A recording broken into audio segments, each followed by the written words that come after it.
नमस्कार दोस्तों, जैसा कि आप लोग जानते हैं कि आज दोस्त हम बहुत दिन के बाद जो है वीडियो बना रहे हैं। आप लोग जानते हैं कि हमारा एग्ज़ाम लगा हुआ था, जैसे केवीएस का था मेंस और एमआरएस का, एलटी ग्रेड मेंस था। इसके वजह से दोस्त हम वीडियो शूट नहीं कर पा रहे थे। उसके लिए माफ़ी चाहते हैं मित्र। हम आज आपके लिए फिर से नया वीडियो लेकर के आए हैं। आज दोस्त हम आपको बताएँगे कि जो उत्तर प्रदेश में शिक्षक भर्ती आने वाली यूपी टीजीटी और पीजीटी की, उसके लिए दोस्त कुछ चुनिंदा पुस्तकों की जो आवश्यकता होती है दोस्त, उसके बारे में आज आपको अवगत कराएँगे। बहुत छोटी-सी वीडियो के द्वारा हम आपको बताएँगे कौन सी आपकी परीक्षा के लिए एक बेहतर पुस्तक हो सकती है, एक अच्छे अंक दिलाने के लिए जो है आपको अग्रसर करेगी। दोस्त आइए हम देखिए आप भी जानते हैं, पढ़ लिख रहे हैं जो भी बच्चे और कि मार्केट में बहुत ढेर सारी पुस्तकों का भंडार लगा हुआ है। तो हमें बहुत ढेर सारी पुस्तकों को पढ़ने के बजाय कुछ चुनिंदा पुस्तकों को पढ़ा जाए, जिससे हमारा सिलेक्शन सुनिश्चित हो। तो आज हम उन्हीं चुनिंदा पुस्तकों के बारे में आपसे चर्चा करेंगे। वह कौन सी दोस्त पुस्तक है जो जिसको मतलब पढ़ने से दोस्त सिलेक्शन तक पहुँचा जा सके, अपनी सफलता को सुनिश्चित किया जा सके। तो आइए एक-एक करके मित्र हम देख लेते हैं कि कौन सी पुस्तक हमारे लिए बेहतर और सफलता के लिए सार्थक साबित होगी। तो देखिए, आप सभी सिलेबस जानते ही होंगे कि हिंदी साहित्य का इतिहास पढ़ना होता है और व्याकरण और गद्य साहित्य, यही सब जो चीज़ें हैं पढ़ने के लिए आवश्यक हैं। तो हम पहले हिंदी साहित्य का इतिहास के बारे में आप लोगों से दोस्त चर्चा करना चाहते हैं। देखिए, हिंदी साहित्य की तो वैसे ढेर सारी पुस्तकें हैं, लेकिन मैं सबसे जो एक ऑप्शनल बुक है, जो अक्सर सभी दोस्तों के पास रहती भी है, उस बुक का नाम है दोस्तों सरस्वती पांडे, गोविंद पांडे की बुक है। वस्तुनिष्ठ ये पुस्तक आपको काफ़ी मदद प्रदान करेगी आपकी सफलता में।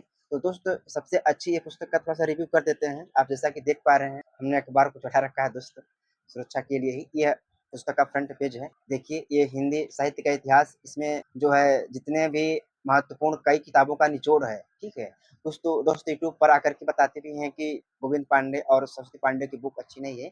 लेकिन मैं आपको सुनिश्चित कराना चाहता हूँ दोस्त कि एक ऐसी बुक है जो इस बुक के द्वारा दोस्त आप लगभग 60 से 70% तक अपने सिलेबस को कवर कर सकते हैं, चाहे उत्तर प्रदेश टीजीटी हो या फिर पीजीटी हो। 60% जो चीज़ें और बची रह जाती हैं, वो अन्य पुस्तकों द्वारा कवर की जा सकती हैं। लेकिन एक नए बच्चों के लिए, एक नए हमारे दोस्तों के लिए जो तैयारी करना चाहते हैं, सबसे पहले मैं उनको यही कहना चाहूँगा कि आप जो है इस पुस्तक को ज़रूर पढ़ें।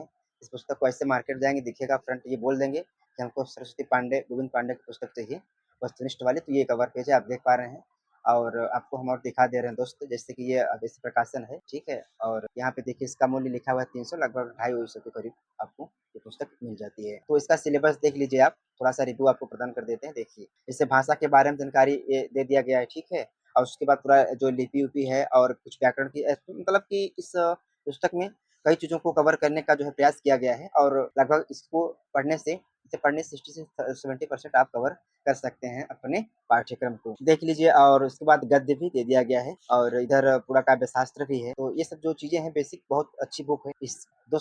इसको बताने का हमारा अर्थ ये नहीं दोस्तों कि हम किसी प्रकाशन से मिले-जुले हैं या फिर हमको कुछ मिलता है, ऐसा कुछ नहीं है।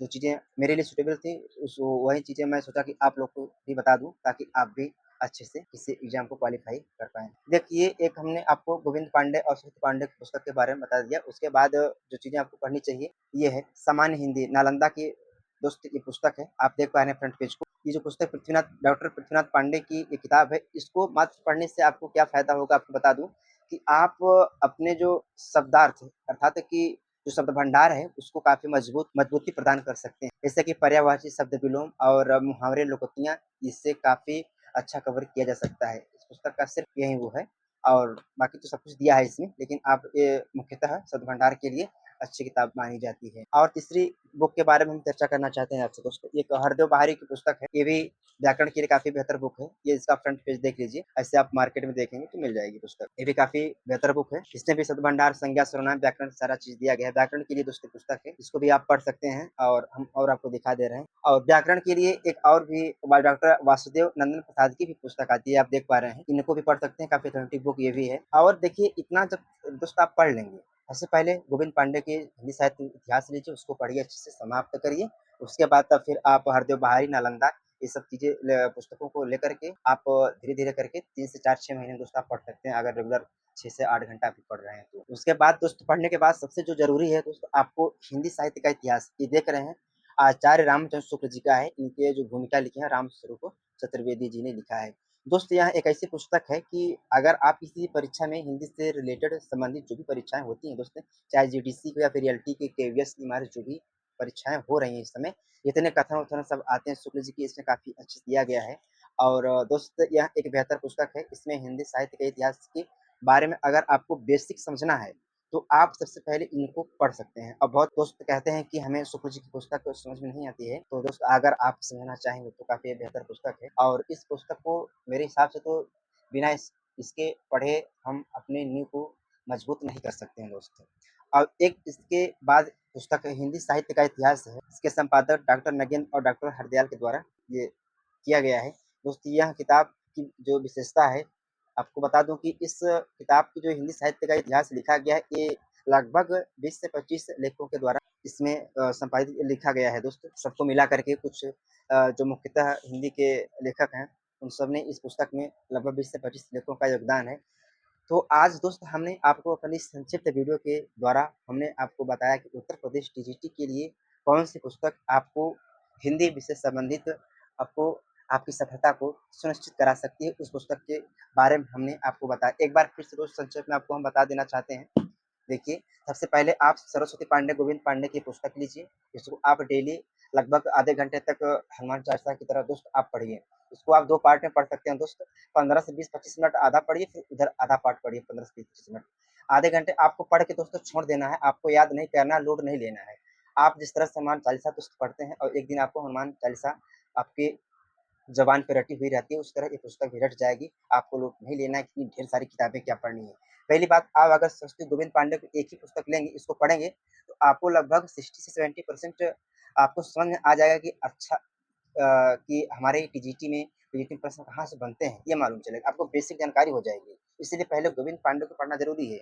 उसके बाद आप जो है शब्द भंडार को मजबूती प्रदान करने के लिए दोस्त आप नालंदा की ये डॉक्टर पृथ्वीनाथ पांडे की नालंदा बुक ले सकते हैं। जितने मुहावरे, लोकोक्तियाँ, शब्द भंडार से रिलेटेड सारी चीज़ें इसमें दी हुई हैं, इससे बेहतर शायद पुस्तक कोई होगी। मुझे लगता है कोई नहीं है अभी मार्केट में और आगे होंगी तो हमें नहीं मालूम दोस्त, लेकिन ये बहुत बेहतर पुस्तक है।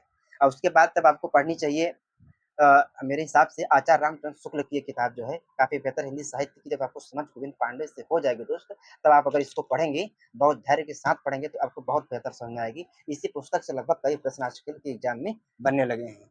तो ये आप पुस्तक पढ़ने के बाद दोस्त आप इसको पढ़ सकते हैं डॉक्टर नगेंद्र और हरदयाल की। अगर आपको समय मिले तब आप जो है हरदेव बहारी की व्याकरण ले लीजिए और आधुनिक जो हिंदी व्याकरण और रचना है वासुदेव प्रयास की, ये बुक ले लीजिए। नहीं तो आपका इससे भी काम चल सकता है हरदेव बहारी से भी। ज़रूरी नहीं है कि 2-2 किताबें लें, लेकिन ये हिंदी साहित्य का इतिहास गोविंद पांडे और शुक्ल जी को पढ़ना बहुत ज़रूरी है। तो दोस्तों उम्मीद करते हैं आपको हमारे द्वारा बनाया गया वीडियो समझ में आया होगा कि उत्तर प्रदेश टीजीटी, पीजीटी के लिए कौन-सी किताबें पढ़ें ताकि सफलता को सुनिश्चित किया जा सके। दोस्त अभी हम जो है आपको सिर्फ़ यही बता के विराम लेते हैं दोस्त। आशा करते हैं दोस्त हमारे द्वारा बताई गई जानकारी आपको समझ आई आई होगी। फिर नेक्स्ट वीडियो मिलते हैं, प्रयास करेंगे दोस्त समय जैसे ही मिलता रहेगा ऐसे ही, तो आपके द्वारा कुछ न कुछ वीडियो से अवगत कराते रहेंगे, ठीक है? और उसके बाद जो भी आपका कमेंट होगा, कन्फ्यूजन दोस्त क्रिएट होगा तो आप कमेंट के द्वारा करके हमको बता सकते हैं। चलिए ठीक है, फिर मिलते हैं दोस्त नेक्स्ट वीडियो में, तब तक के लिए धन्यवाद।